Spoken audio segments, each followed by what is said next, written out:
Bonjour, nous allons reparler des mesures et incertitudes que nous avons fait lors de la vidéoconférence et qui n'étaient peut-être pas faciles à comprendre pour tous.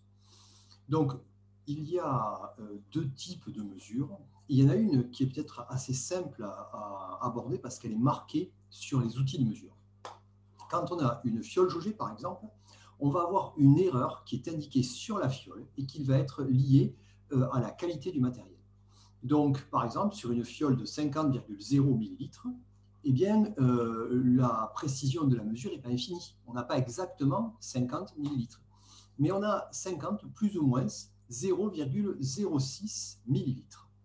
Donc ça, c'est une erreur qui va être indiquée sur l'appareil de mesure. Elle va être liée à la qualité de l'appareil. Mais la mesure est aussi liée à la qualité de l'opérateur et liée à la qualité de l'élève.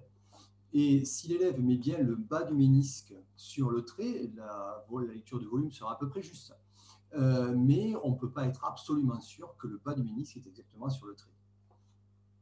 Le volume du liquide dépend aussi de sa température, qui va être un facteur qui va modifier la précision de la mesure. Alors, quand on fait une mesure physique, par exemple ici, vous avez une mesure de distance avec un émetteur d'ultrasons, un écran qui renvoie le son et un récepteur. Et donc, quand on fait une mesure, on ne trouve pas toujours la même chose. Par exemple, ici, la première mesure a donné 2 mètres, et puis une autre 1,99,6, 2,009, etc. On n'a pas la même valeur. Donc, on va pouvoir avoir des outils pour parler pour cet événement qui est étudié plusieurs fois. On va pouvoir parler donc de la dispersion des mesures. Et pour ça, on a besoin de la valeur moyenne, donc ici qui est juste la somme de toutes ces valeurs divisées par le nombre de valeurs, et puis l'écart type. Donc l'écart type ici, on a vu lors de la vidéoconférence comment le calculer avec la fonction écart type de OpenOffice ou de LibreOffice, va permettre d'évaluer la dispersion des mesures. Et donc, il faut que cet écart type soit le plus petit possible pour que les mesures soient le plus fiables possible. Donc l'écart type sigma n-1. Alors, donc, ces outils étant donnés, qu'est-ce que va être l'incertitude de type A et l'incertitude de type B? Donc, on a les incertitudes liées à une mesure unique ou liées à un grand nombre de mesures, ou un nombre important de mesures qui vont être effectuées dans les mêmes conditions. Donc, mesure unique, c'est l'incertitude type B. Mesure effectuée dans les mêmes conditions, mesure avec un S, c'est l'incertitude de type A.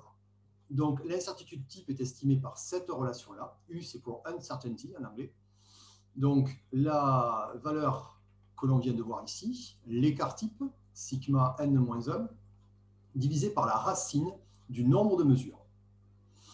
Ça nous donne l'incertitude de type U, uncertainty, de la grandeur G, qui va être arrondie en ne conservant en général qu'un seul chiffre significatif, comme dans le cas que l'on voit ici.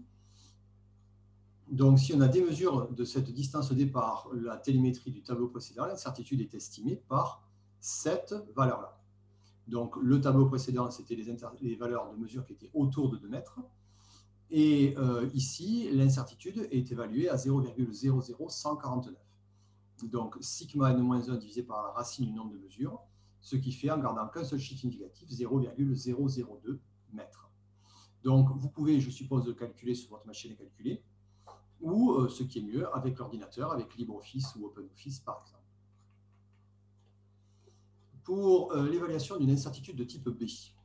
Pour l'incertitude de type B, donc ici, on est avec une mesure unique et on va pouvoir avoir une formule, une seule formule, qui va nous être fournie, ou un logiciel pour évaluer l'incertitude. C'est difficile pour une seule mesure d'évaluer l'incertitude.